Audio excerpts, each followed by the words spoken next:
Welcome back, everyone. We are, as usual, two dudes talking 80s. I'm John. That's my partner in crime, Lewis. Hello.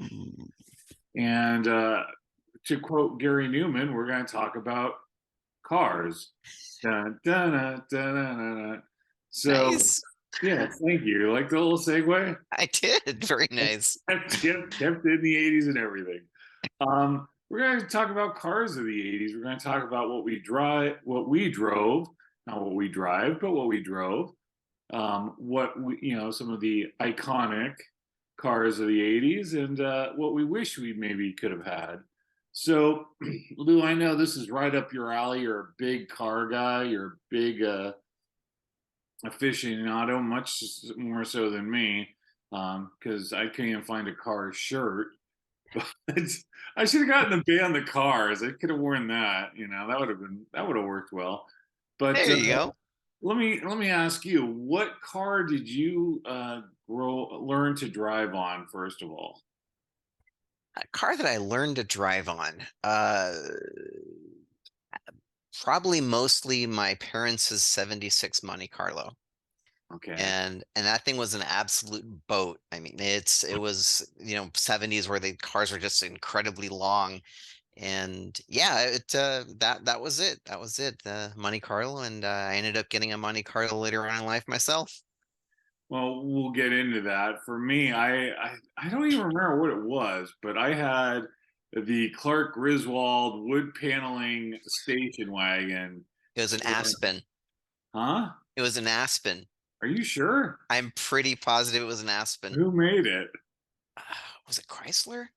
I thought it was a Chrysler. Yeah, I think it was a Chrysler Aspen. Wow. All right. You know better than I do. I That's what I learned to drive on, and that thing was a piece of you know what. I'm not gonna say it, but yeah, that was one of those cars. Like if your parents were nice enough that I actually got to take it out, and there was part of me that's thankful. Wow, I have a car that I can take out, and there's part of me like, really? The bus almost sounds better. You'd have to go in that car and literally sit there and warm it up for like 10 minutes. Otherwise, when you would be driving it, if it wasn't properly warmed up, it would just die. It was the biggest piece of crap. And of course, one of my uncles had sold it to my father. I'm like, that figures. What a piece of junk that thing was. So you'd be in a hurry because we were teenagers. We're always running late. I'm sitting there warming up the car, thinking, okay, it's been long enough. I can dry off.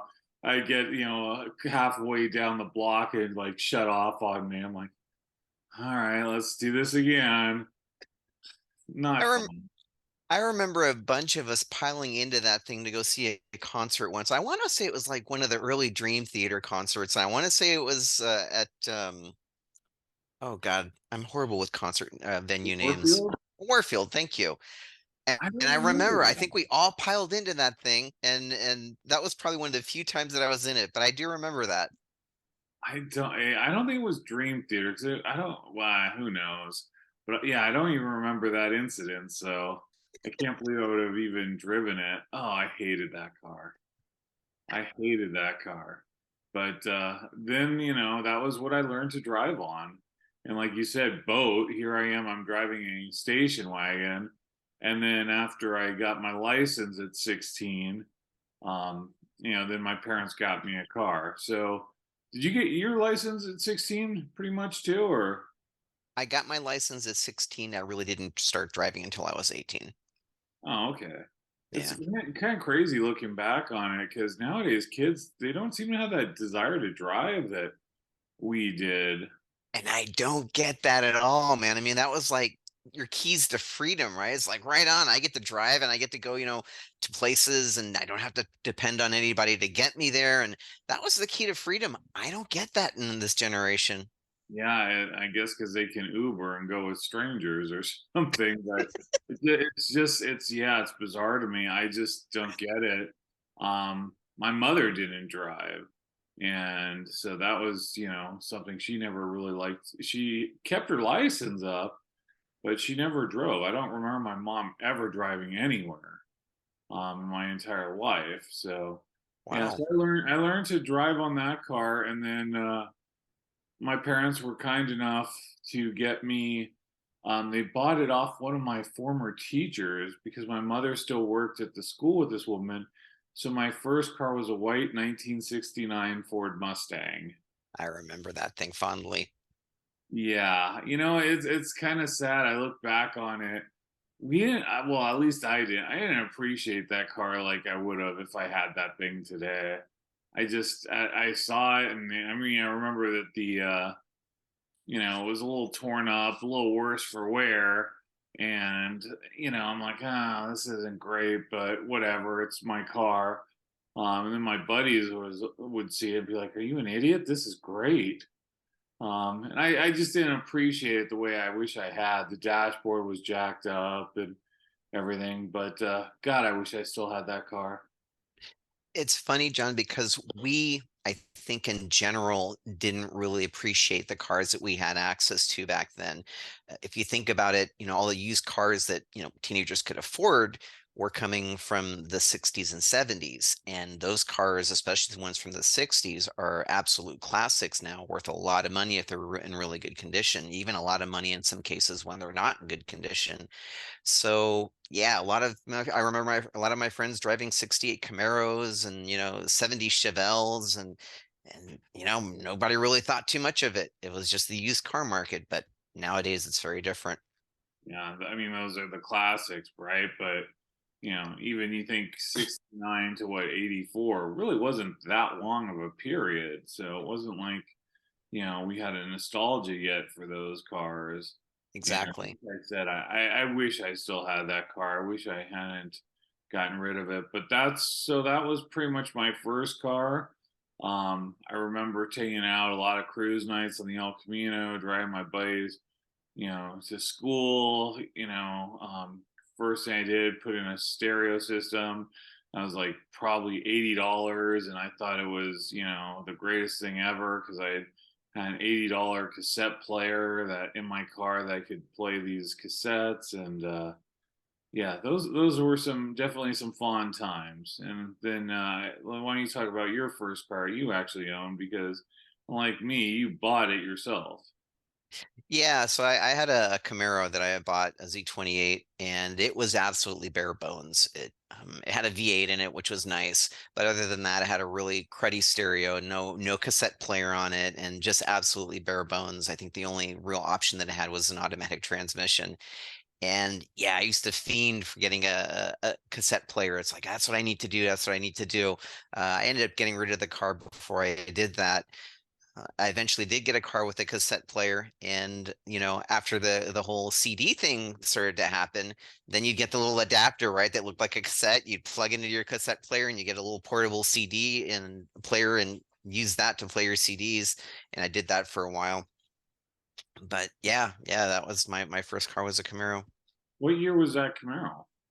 I want to say 85, maybe Okay, so it was 85. brand new when you bought it. No, it was used already. It was used. It Okay. was used, but it was like barely used. It like had like 5,000 miles on it or something. And why did you elect to get rid of it? Well, the Monte Carlo came out, and it had been out, and then I found out that that was going to be the last year that they're going to make it, and I also started seeing some damage that had been done to the Camaro prior, so um, I just lost interest in it. And how long did you have the Camaro for? Probably like a year and a half. Okay. Yeah, So after that, you made your purchase of your Monte Carlo. my Monte Carlo. Yep. And yeah, that was really cool. I sort of bought it sight unseen. I saw exactly what it looked like in the brochure, and I said, "That's exactly what I want. It's got to be the black with the red stripes, and it's pretty much what's on my shirt." And yeah, they delivered it to my house, and one day I came home from work, and there it was in my driveway, and yeah, it was pretty cool. I didn't know you could do that stuff back then. They deliver it to your house. They That delivered it to my house. wow, I didn't know. Money bags there, you know. Nah, And it wasn't you, money. It wasn't money bags. It was just that, I think I had to work the day that they were gonna have it ready, and they just said, "Oh, we'll just drop it by your house." And wow, all right. Probably the last time anyone ever drove it. Other than you, of course. Sorry. And the mechanics that worked on it, yeah, sure. Yeah, mechanics. Okay. And you still have that car today. I still have that car today, 35 Beautiful. years later. That's incredible. So my next car, I started having problems with the Mustang. Um, I didn't have the expertise to fix it, so I needed something a little bit more reliable. So sold it. My next car was a 1985 Mustang GT 5-speed. And the stupid thing about it was I bought the car. I didn't know how to drive a stick, right? So, you would think maybe if you're going to buy a stick shift, you'd know how to drive a stick shift. Not this guy. So I remember, God, I forgot. It might have been my aunt.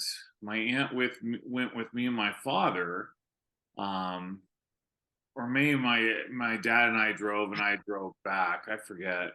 That might have been the more likely scenario. So I buy the car, my '85 Mustang GT, but I can't drive it home because I don't know how to drive a stick.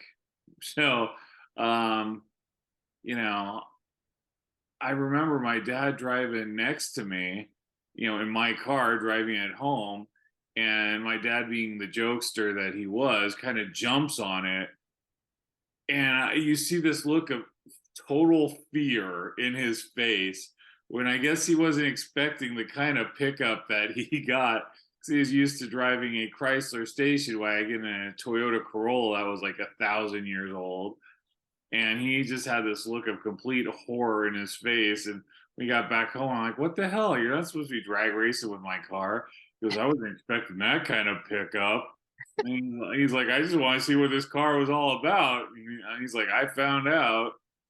So got the car home. I was desperate to drive it. It's one of those things I wanted my father to teach me. Kept bugging him to teach me and everything.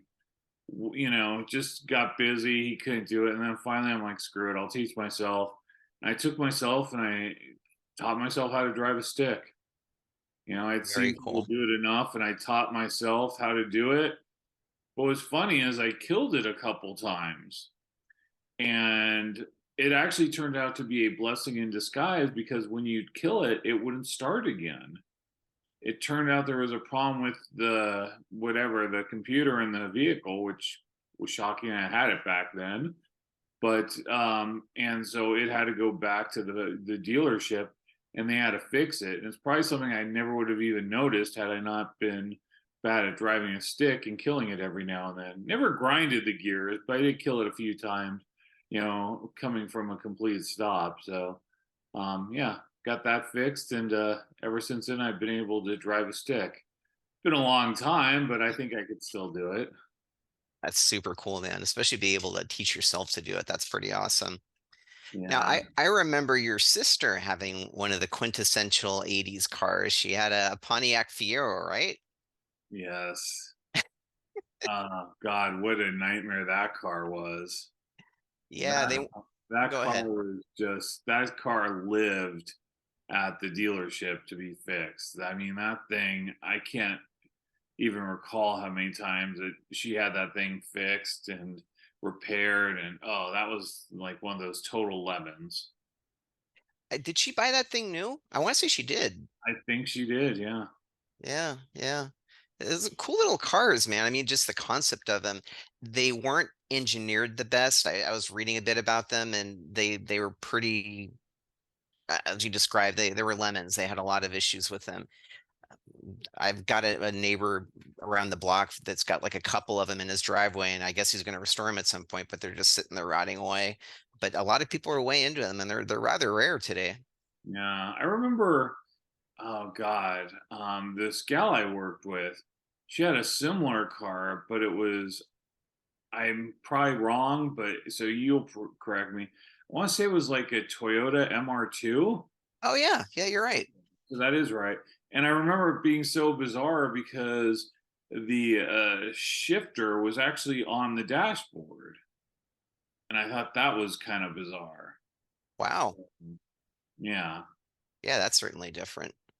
And then a girl I was dating had one of the quintessential 80s car. She got a Pontiac Trans Am, Nice. and she brought it over to show me. And it was like first time where I was in a car that had the buttons behind, so you could would have to move your hand off the steering wheel to turn up the music or change the station. And I thought it was like, oh my God, this is like outer space kind of stuff. And being incredibly impressed with that car. So that was another one I got to, she let me drive it. And yeah, so Very cool. So let me mm. ask you this, John. If you could have had any car from the 80s, what would it have been? Okay, so this is gonna make you laugh, and I don't know. Looking back on it today, I don't know why. But when I was in high school, I thought a Mazda RX-7 was super cool. I don't know why. I don't remember if you remember Joe. I think it was. I don't know if it was DeZuniga or just Zuniga. He was Okay, Zuniga. Yeah, singer, yeah, yeah. the singer for Insanity, Yep. the band Insanity, and he drove a blue RX-7. And I don't know why it wasn't him, but there's something about that car that I thought was super cool, and I just to this day I don't know why. But oh man, if I had to go 80s, you know what? And we'll probably talk about that later, but I think I'd have to go DeLorean. I just DeLorean. I just feel like it is such an 80s car, and I see that car and it takes me back to that time frame. And I drove in one once because I think one of my the guy I played basketball with, his father had one. He went to Burrell with us, and don't ask me his name. He was a grade older, but his dad had one, so I got to drive in it once or twice. And I just feel like at this point in my life, like, if you see John Travolta's suit in, Saturday Night Fever, you think it takes you, that's 70s. That's an image of 70s. You put up a hippie, you think that's 60s. You show me a DeLorean, that's 80s. I think I'd have to have that. Wow, well, that's a good pick, man. That's a good pick. I don't know if you remember this, and this is going to segue into what my favorite car or absolute preferred car would have been. You and I, when we were working at API, we were toying with the idea of renting a Lamborghini for a day. Yes. And it never happened. I think it was like 500 or 600 bucks at the time, and that was a lot of bank for folks like you and I at that time. Still But is. that would it still is, but even then it was like a lot more. And I still wish we had done it. Yeah, so a Lamborghini Countach, that was like the car that everybody had a poster of in their rooms, and that is still probably one of my favorite cars of all time. So if you come out here, then next time let's go rent a Lamborghini. Rent Yeah, I that don't think you're going to be able. Go ahead. you can rent that stuff in Hollywood. So I don't know that you'd be able to rent the classic one. Those are like I don't know. I guess anything's possible, but yeah, that was the pinnacle like of all automobiles. I just remember everybody being into that car and everybody, all of my friends having posters of that car in their rooms. and I like the RX-7. Go figure. See, The RX-7 was a good car though. I had more attainable goals than you, Lewis. If I was gonna dream, I was gonna dream big. But the RX-7 was a cool little car, man. A little rotary engine, and it looked like a little shark. It was a cool looking little car. Yeah, and I don't know how my huge body, well, now my huge body would fit in it, but back then I really dug it. So, did you ever get to ever drive in a Lamborghini? No, no, I never No. did. I remember once that actually was the first time that I saw one up close, a Lamborghini Countach specifically, and it was in front of the SFPD, and it was dressed up like it had the lights on it and the badging on it for S or not SF, I'm sorry, San Mateo PD. And so I stopped and I got a good look at it, and that was the first time I actually saw one live. I never actually got to sit in one or anything, so I think LAPD has like they have some crazy cars that they bring to different events and things like that. And I want to say they have a Lamborghini. I know they have like the Tesla. They have the one that's painted pink for breast cancer awareness. Supposedly they have a Ferrari too, but I've never seen it in an event, so they must keep that hidden up. But yeah, I would have thought you were gonna go with a Corvette. I really did. That was my dream car for a long, long, long, long time. And yeah, I would salivate anytime I'd go over to a dealership and check out the Corvettes. But again, if I'm gonna dream big and go for a Lamborghini. What would that have gone for in the '80s? A Lamborghini? The one you liked back in the '80s, yeah. I want to say like 100, 120,000. Okay, And now they're going for like 300,000. That exact same one. yeah. There you go, Lou. Yeah. And I also remember your dad having it was a laser. I do you remember that car? It was like a Yeah, blue laser. And he finally got rid of the Corolla. It was this yellow Corolla. And I remember, I don't know why, we were young and stupid, but we bought this thing for him that would change the horn. Remember the Dukes of Hazzard where it would play Dixie? Got him this thing where you could change the presets, and it had a bunch of different ones where you could hit the horn and it would play something. And I was like, oh, that's super cool, you know? And my dad had that in his car, in his Corolla, and the Corolla, I don't think he bought it new. I don't remember him buying that new, but he must have had like 200,000 miles on it, close to it. The car, my father was a huge smoker. It reeked of cigarette smoke. It was so disgusting, ashes everywhere. It was really gross. But I'm a kid. What am I going to do? Ask to move out? Um, with no money, sure. But from what I heard, is he sold it to some guy for like dirt cheap because how beat up it was and everything else. The guy went out and got that thing a tune up. Last we had heard, he'd got another 100,000 miles out of it. wow. Just insane what that car must have been through. And I'm sure. I hope he was a smoker because I don't think that smoke smell was ever coming out of that bad boy. I'm chuckling at the whole horn thing that you bought because I remember thumbing through JC Whitney catalogs and going, man, that would be really cool to have in my car. If I ever get a car, or when I get my first car, I'm gonna get one of these things and I'm gonna like program Holy Diver into it, and I'm gonna be super cool on the El Camino with my stupid little horn. I remember wanting one of those things. That's too funny. You could program them? The one I was thinking of, yeah, it's so it was an electronic one, right? I mean, the early ones that they had with the Dukes of Hazzard were like horns that had like a some sort of an air compressor that would blow on them and make the horns, toot. But then they came out with an electric one, it's all electronic, that you could actually program something into it if you wanted to. And that's what I always used to think is like, I'm gonna do that and I'm gonna program Holy Diver into it, and it's just gonna be badass, man. All right. Well, I think you need to do that. I think you need to go out and buy that for your money, Carlo. The next they do the yearly cruise event on the El Camino, and you can have Holy Diver on there. I think you Oh should, man. Lou. I think you should. But yeah, I vaguely remember that Chrysler Laser too. That thing was another piece of crap. Yeah, I I don't remember know you why my telling me dad at the bought time. those Chrysler ones, man. We had bad luck with them. We really did. Um, But one of the things about the '80s that was so cool is some of the iconic vehicles that were in movies and television.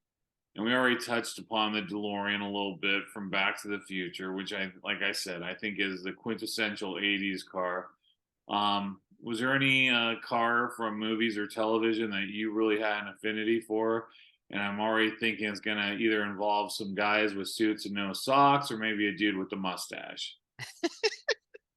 So, one that you touched on earlier, the Firebird, which obviously was on Knight Rider, that was one that I dug as well. That was a Firebird. It was a Firebird, it's a Trans Am, so it's just a different badging of a Firebird. You can tell I know jack about cars. I know not to buy a Hmm. Chrysler Laser or a Chrysler. What did I have? I want to say it was an Aspen. It might have been, yeah. Yeah, I want to say that it was an Aspen. Why I remember It that, I was don't know. ass for sure. I don't know about the pin. But yeah, for sure, the Magnum PI's Ferrari would have been way up there. The Ferrari that they had in Miami Vice, the Testarossa, that would have been way up there. Um, Trying to think of other ones. What about So, you? so it wasn't an 80s car, but it was in an 80s movie, and nobody remembers this movie. There's a movie that came out in 1985. It seemed like in the 80s they'd come out with these movie, kind of subjects, and there'd be like a trio of them. Like all these studios suddenly had the same idea. And I think 85 was like the science movies, right? You had what is it? Real Genius, Weird Science, and this one, which isn't a very good movie, it's called My Science Project. But holy cow, I wanted the car in there so bad. The dude drove I want to say it was a 68 GTO, Oh, nice. and it was red. And I just remember, my buddy Dan had a GTO, and I didn't even know what they were until I met him. And I really, fell in love with those cars. Never had one, never had the all out muscle car like that. And before I die, maybe I'll get one of those. But yeah, I think that one, the 68, I think it was a 68 GTO, and that car, like I said, was one of my absolute favorites, because it just was gorgeous. I love the GTOs. I know it's not an 80s car, but it was prominently featured in an 80s movie. Um, the Plymouth in Christine, that was another one that I really fell in love with. I don't think I'd want that particular one. It seemed like it wasn't the right one to have, but that was another 80s movie featuring a 60s car. And then what I found funny doing a little bit of research of this is the Ferris Bueller car was not a Ferrari. Really It was made to look like it, but apparently it was an uh, 85 Moderna Spider. interesting. Yeah, so a little bit of trivia on that. I thought that was a cool car too. Probably a little small, me and convertibles. But the other one, I would never in a million years drive it, but it seemed like the epitome of 80s, hot chick car, a white Volkswagen Cabriolet. Right? Can you every time I guess it's because it's even before Can't Buy Me Love came out, it seemed like I knew a lot of hot blondes that always had those white cabriolet convertibles. Yeah, that's true. It definitely seemed like something that was predominantly driven by women, I want to say. And I apologize to any guys that owned one out there, but it did. You're right, and that's funny. I'd never thought of that, but you're right. Well, it's funny because I went to college and I took a class in classical guitar. And one of the guys that was in my class in the classical guitar was an amazing guitar player. He actually was so good that he replaced Paul Gilbert in Racer X Wow. a short time before they disbanded. And he was driving a white cabriolet. And I said, and I wasn't trying to be rude. I said, "Oh, is this your car?" Because I had never seen a guy drive that car. He's like, "No, it's my sister's or my mom's or whatever." I'm like, "Oh, okay."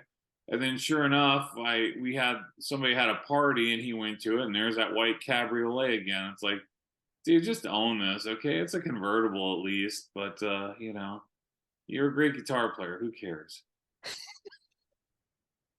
Too funny, man. Those are cool little cars, though, man. I mean, the whole drop top, and I can see where they'd be a lot of fun to have. Oh, I get it, but like I said, my dealings, it was always the hot blonde chick had, sorry if people get offended by chick. But it was the 80s. I'm talking 80s right now. Okay. It was rad back then. So yeah, the hot blonde chick in that white cabriolet was kind of the iconic image, and I knew quite a few of them that drove those vehicles. Very cool, man. Very cool. I also remember back in the 80s that car bras were a really big thing, and I remember wanting to have one as well. For my Camaro, especially when I had it, everybody had car bras, and it seems like something that sort of faded into the woodwork. I don't really see that as being such a hot item anymore, but in the 80s, I remember that being like a big thing. Yes, it's kind of like the spinners in the early 2000s. You had a car bra on your Mustang, didn't you? Or No, no? No. no, I Okay. never had a car bra. No, I let my car hang Let naturally. them fly. Let them fly. You know what? I don't want it to be constricted. I want it to feel natural. It was cold. I wanted to know my car was cold. You wanted everybody else to know your car was cold. Exactly. Unless it was a Chrysler, in which case the stupid thing wouldn't run. But anyway, yeah, as dumb as it sounds too, we talk about movies and stuff. I'm not gonna lie, just I think because of the nostalgia, I want Clark Griswold's station wagon from Vacation Oh because gosh. that epitomized my family vacations where we would pile into the wood paneled, station wagon. My parents would not fly and we would drive somewhere, we'd get the put the our sleeping bags in the back.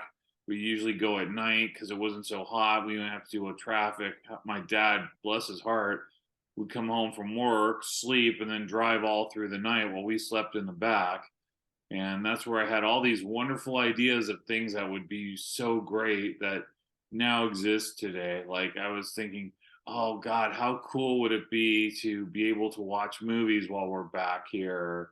To be able to listen to music that, no one else hears. And, the Walkman came out later. And then, of course, DVD players and streaming and all that stuff that I wanted back then now exists. So, you know, You were a visionary. I was before my time. I was Elon Musk before Elon Musk or something. I don't know. Unfortunately, I couldn't make any of this stuff actually happen. So I had to wait for other people that were far smarter than I to come up with it. But yeah, I think to own like that Clark Griswold, wood paneled station wagon would certainly mean a lot. It would bring it back an era of nostalgia, and hopefully, I get that one. Does it take 20 minutes to warm up before you drove it? That thing was hideous, man. I don't even know what kind of station wagon that was, but they had like extreme wood paneling on it. I want to say they had like ridiculous amount of headlights on it, like six or something. Yeah, no. Well, yeah, different strokes. Teach their own. Like I said, I'm a nostalgia guy, and if you had been on those stupid trips like we had been on, you would feel the same amount of nostalgia, and probably no one would want to go in it with me. So, all right, broski, I think we're running out of time here. We are. Anything to add before we bounce on this? No, I think we've covered a lot of ground. Covered a lot of 80s cars. Yeah. Do you don't have a photo of your car sitting behind you somewhere?